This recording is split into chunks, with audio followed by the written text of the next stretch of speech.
to air pollution.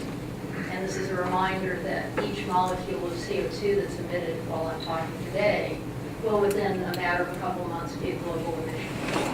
And it will be in the atmosphere for more than 100 years before it comes to pollution. And so each action that we take to emit greenhouse gases have consequences globally for quite a long period of time.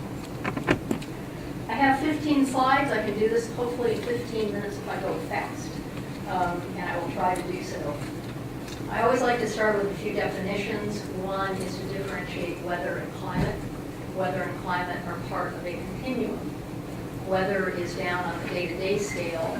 Climate is a 30-year average of particular weather parameters in a particular region. In most of the slides that I will show you, the climatologists used 1961 to 90 as the baseline.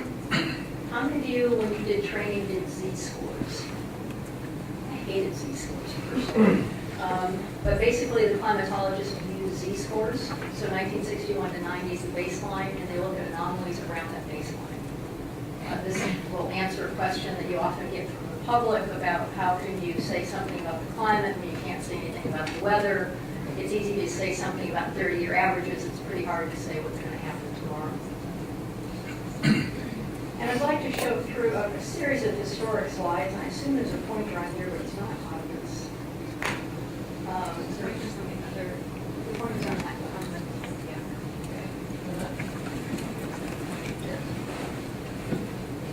Look at that. So this is temperature in Greenland for the last 100,000 years. This is 100,000 years ago, would be more or less the present.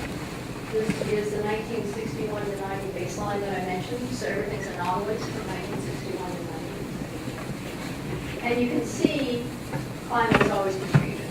And it's been changing really quite dramatically over the last 100,000 years, and certainly over the last several million years. You'll notice the last 10,000 years is an anomaly. It looks different than the last 100,000 years. That the climate in the last 100,000 years, from the perspective of the climate system, from really the perspective globally, has been basically stable. Our ecosystems developed, our societies developed during a time period when the climate was basically stable. The message from the climatologists is that is no longer the case. That we're moving into a new kind of climate regime.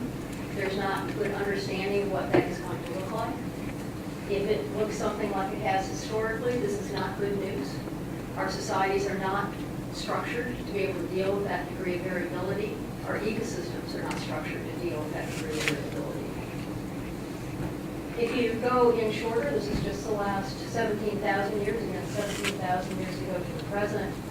The Earth was warming out of the last ice age for reasons that people are working on that I don't really understand. There was a period called the Younger Dryas, which within a couple of decades, the average temperature in Greenland dropped more than 10 degrees. It's a huge average change in temperature over a very short time period. It then warmed up. Again, this is about the last 10,000 years. The Little Ice Age is hardly resolved in the climate record. Thousands, perhaps tens of thousands of people starved as crop yields failed in Europe. Very small amounts of climate variability from the climate scale have enormous impacts on societies and ecosystems. How do we know that humans are having an influence on the climate? For the last round of the Intergovernmental Panel on Climate Change, there was a very large process that was done looking at detection and attribution of whether there's an anthropogenic signal. This was done in all of the continents, globally, global land, global ocean. There's about a dozen general circulation models, GCMs, that are used to run projections for climate change. These are based on first principles of what people know about how the climate system works. These are very large. One of them, I've forgotten the exact number, but it's got tens of thousands of hours putting into the code just to write these things. In 2000, when we were working on the first U.S. national assessment, we used 2 GCMs. The GCMs run at a very large scale. They are very complex computer programs. And back in 2000, it took 1 day of computing time to do 1 year of projection. You do projections up to 2100, in some cases to 22 and 2300. You don't run the models very often because of the time that they take. There's been a lot of improvement since then, but these are very large, very complex models, again, on first principles. So the first question was, how well do these models run against historic records? There's been temperature gauges, rain gauges out since 1860. So we have actual measurements in particular places of what happened with temperature and precipitation since 1860. And for each one of these, you'll see there's a black line, and the black line are the actual measurements. So we know exactly what happened. The GCMs were then run in 2 different ways. The first way is they were run with what is called natural forces. So these are the things that people know that drive the climate system.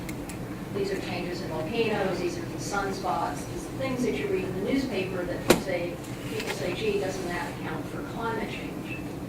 So the models are run that way, and those are all the blue bands. And what you can see is for each continent and globally, that the black line and the blue bands match up relatively well, given you're running large, complex models on very complex systems, until about 1970.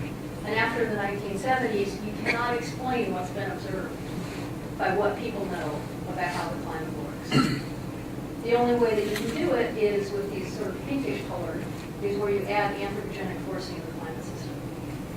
This is what led Working Group 1 that looks at the climate science to say that it's unequivocal that humans are affecting the climate system. And by the way, what I think is an interesting story is you look particularly here in the ocean, you'll see that there is in almost all of these a place where the bar comes up, and it's about 1940. In 1940, almost all of the ocean observing systems were shut down during the war. And the few ocean observing systems were on a few U.S. naval vessels. And so there's now a research project trying to understand whether, in fact, that bump up in the 1940s is an artifact of the fact that there's very little data collected. And it's not just looking at the global temperature. And that's one of the things you see in the newspaper, things that people really focus on. In the climate science world, it's called looking at fingerprints. There is really good theory on why adding CO2 to the atmosphere will affect the global climate system. So you look for fingerprints for evidence that, in fact, those changes that you think should happen are, in fact, happening. And I just showed you the ones for temperature. There's also ones for precip, ocean heat, atmospheric moisture, Arctic sea ice. There's lots of evidence. There's also evidence from the natural world. I think it's on the next slide. So this was also part of the last round of the IPCC. It was in Working Group 2 that looks at impacts and adaptation. And there was about 29,000 data sets from ecosystems looking at the impacts of climate change on those ecosystems. So they collected these, they essentially did some kind of a meta-analysis. And actually, I'm going to stop for a minute. There's people who would like to get in the door, which I think is just terrific. Could everybody move in so that all the seats get filled in so the people in the back? They really can't come in any other door. There's only one door in the room, so get more people in the room.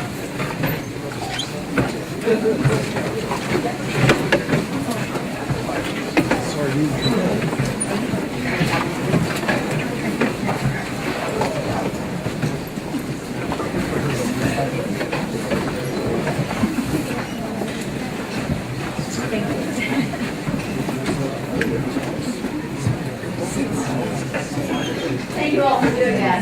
It seems to be even more people than I can see out there. They're really going away.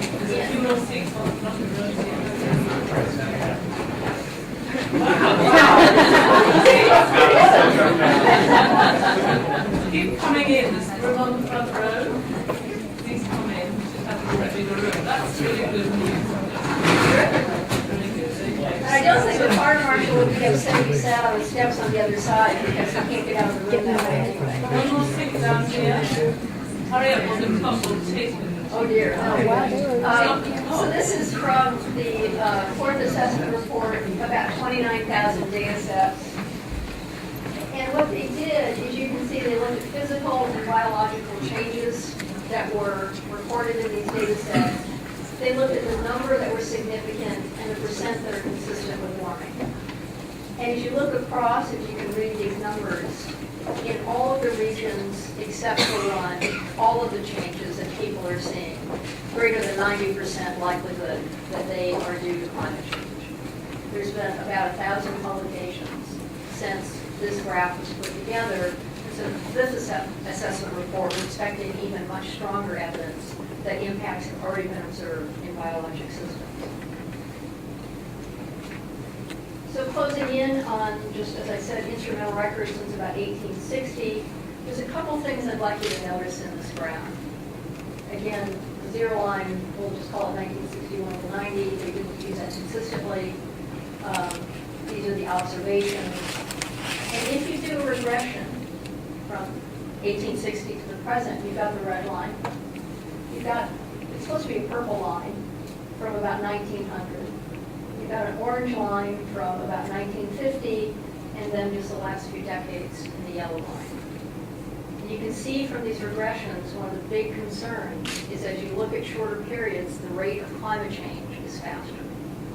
The rate of climate change now is faster than it's been in 10,000 years.